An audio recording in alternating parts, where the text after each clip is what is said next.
The sad part of this story is that all that stuff that you're doing may not be enough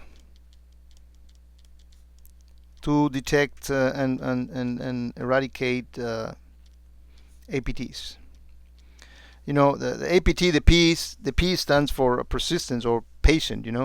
This attack spans months. They go little by little. This is a very careful type of sniper or paparazzi, if you want to call it. So you may have curator in place, and that definitely can help you detect some of the things. And if you collect N flows, as we said before, Q flows, V flows, so you don't lose information when you are virtualizing, that you get all the configuration information of your firewalls with the risk manager that can detect things, that you check vulnerabilities.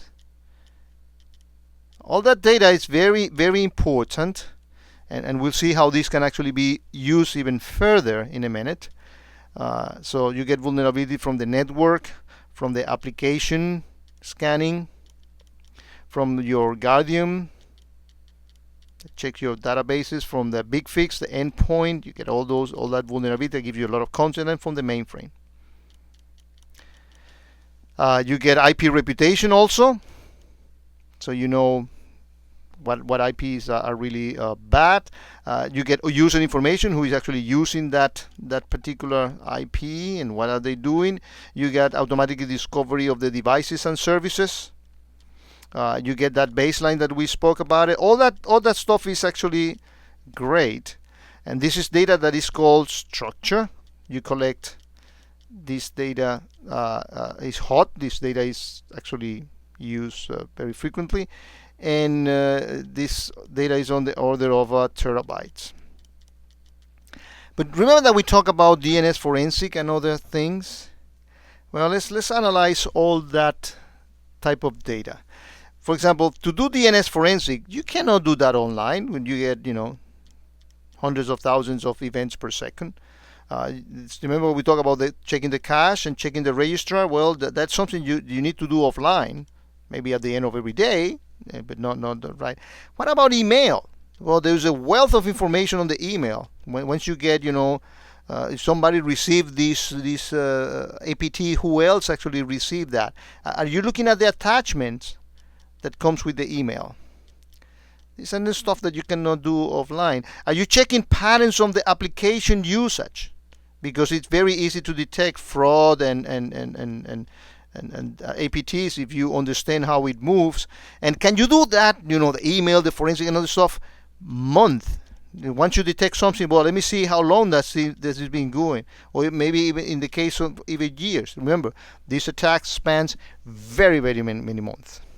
Can you do social media monitoring? What is the activity that these people are doing, not just right now, but what they have doing for the last month? Because remember, can you detect, for example, very small amount of data? Because the malware is going to fragment that data, it's going to send that amount of data, but it's going to be sending it, for example, every day for the last 2 months.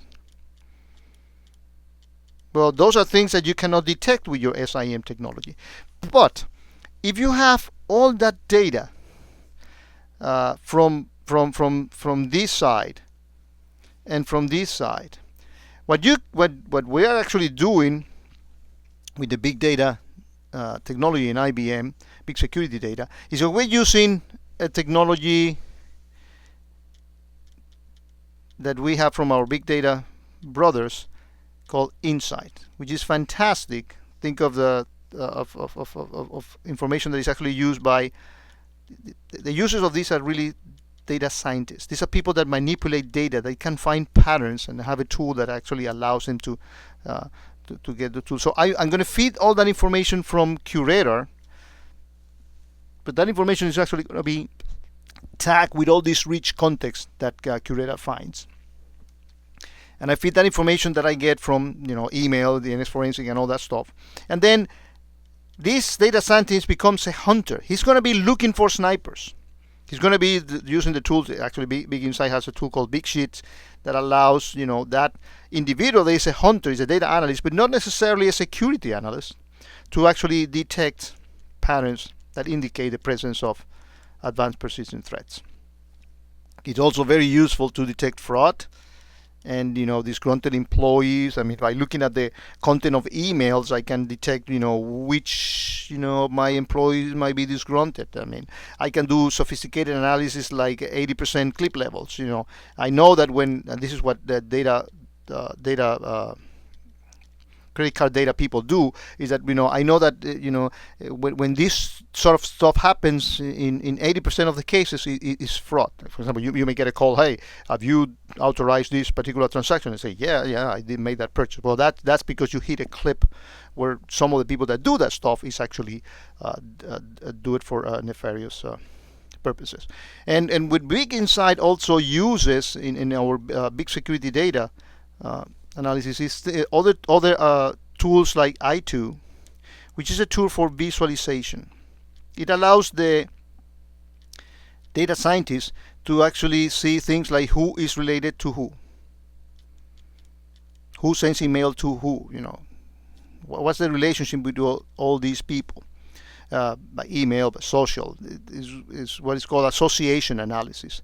It can actually map and visually allows you to see events in time, so in a timeline.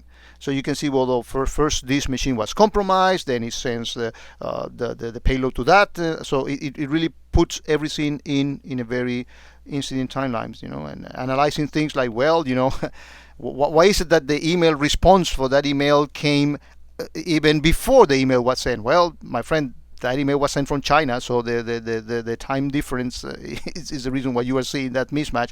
That will be invisible to the casual user. So you can actually see the network footsteps of the attacks with that incident timeline. And it can also do geospatial analysis, so it really puts incidents and things, IPs in the map, so you can actually see the relationship. So all that data is actually fed from Big Insight. You visualize, and then when the data scientist finds evidence of a malware, the beauty of this is that it can actually then automatically send to your SOC tool, to your curator tool, for example, new watch list.